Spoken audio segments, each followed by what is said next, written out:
Deer friends, welcome to my YouTube channel Shubho sir philosophy. আজকে আমরা দেখব যে চতুর্থ অধ্যায় বচনের বিরোধিতা, তার যে শেষ টপিক বিরোধ অনুমান। সেই বিরোধ অনুমান সম্পর্কে আমরা আজকে জানব। চলো।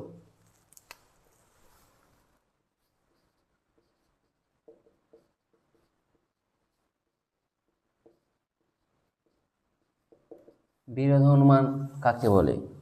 দুটি পরস্পর বিরোধী বচন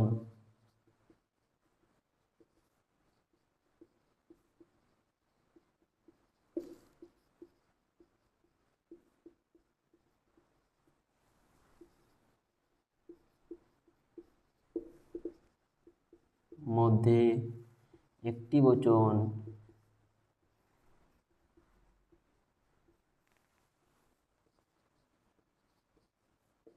সত্য বা মিথ্যা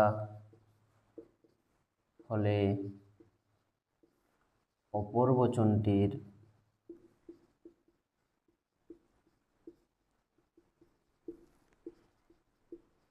সত্যতা বা মিথ্যাত্ব নিয়ে যে অনুমান করা হয় তাকে বলে বচনের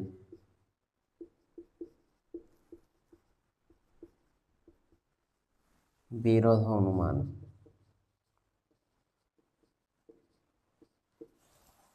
ক্লিয়ার? তাহলে দুটি পরস্পর বিরোধী বচন এর মধ্যে যদি একটি বচন সত্য বা মিথ্যা হয়, তাহলে অপর বচনটি সত্য হবে না মিথ্যা হবে, সেই বিষয় নিয়ে আলোচনা করে বচনের বিরোধ অনুমান।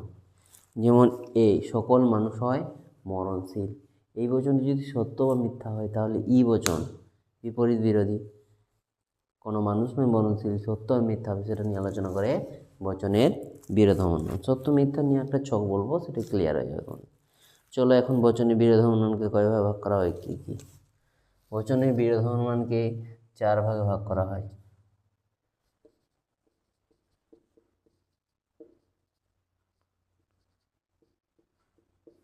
চার প্রকার।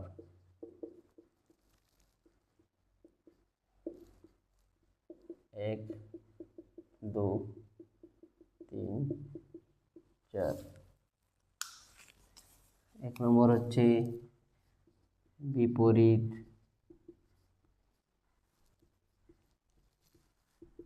বিরোধ অনুমান।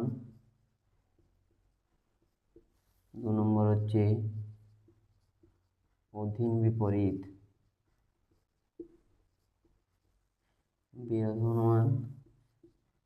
বিরুদ্ধ বিরোধ অনুমান, অসম বিরোধ অনুমান। ক্লিয়ার? বিপরীত হচ্ছে এ এবং ইর মধ্যে, অধীন বিপরীত হচ্ছে আই এবং ওর মধ্যে, বিরুদ্ধ জোড়া জোড়া আছে এ থেকে ও, ই থেকে আই, আর অসম এ থেকে আই, ই থেকে ও। এই হচ্ছে বিরোধ অনুমান। বিরোধিতার ভাগ বিরোধ অনুমান প্রায় সেম। এদের সংজ্ঞা এতটা ইম্পর্টেন্ট নয়, তাই সংজ্ঞা পড়ে বা বলে লাভ নেই। তাহলে বিরোধ অনুমান কাকে বলে ক্লিয়ার হলো। বিরোধ অনুমান 4 প্রকার। বিরোধ অনুমানের একটি ছক আছে, সত্য মিলন নির্ণয়ের ছক। কিসের ছক? সত্য মূল্য নির্ণয়ের একটা ছক। এই যে একটা বচন সত্য মিথ্যা হলে অপর বচনটি সত্য হবে না মিথ্যা হবে, এই ছকটার মাধ্যমে জানা যাবে। এইরকম তোমরা 4টা বচন লিখবে, এ, ই, আই, ও। 4টা বচন লিখে 4টা ছক, এদিকে 4টা সেদিকে 4টা। 1, 2, 3, 4। 1, 2, 3, 4। ক্লিয়ার? এই 4টা ছক করে কোনাকুনি লিখবে টি, টি, টি, টি। কোনাকুনি লিখবে এফ এফ এফ এফ। তারপরে ফাঁকা ঘরটায় ছোট হাতের এফ, ছোট হাতের টি, ছোট হাতের এফ, ছোট হাতের টি। তারপরে ফাঁকা ঘরে ইউ বা ডি, ইউ বা ডি, ইউ বা ডি, ইউ বা ডি। ক্লিয়ার? টি মানে সত্য, ট্রু। ফলস মানে মিথ্যা, ফলস। আর ইউ বা ডি মানে ইউ মানে আননোন, ডি মানে ডাউট। তাহলে কি হবে? অনিশ্চিত। সত্য বা মিথ্যা কি ডাউট আছে, হতে পারে না হতে। তাহলে বুঝতে পারলে,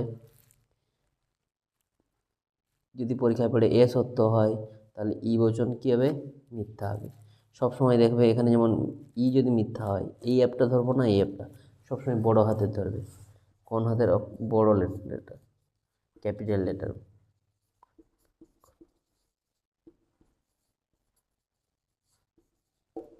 বড় হাতের অক্ষর সবসময়। যদি বলে ই মিথ্যা হলে এটা ধরা যাবে না, এটা ই মিথ্যা হলে আই কী হবে? সত্য হবে। ক্লিয়ার? এভাবে পরীক্ষায় পড়বে কিন্তু। এই ভিডিওটা স্ক্রিনশট করে নিও। আর না বুঝতে পারলে অবশ্যই কমেন্ট করো, আমি তার উত্তর দেব। ভিডিওটি ভালো লাগলে লাইক শেয়ার করো বন্ধুদের মধ্যে, এবং চ্যানেলটি সাবস্ক্রাইব করে পাশে থেকো। পরবর্তী ভিডিও পাওয়ার জন্য সঙ্গে থেকো। Thank you.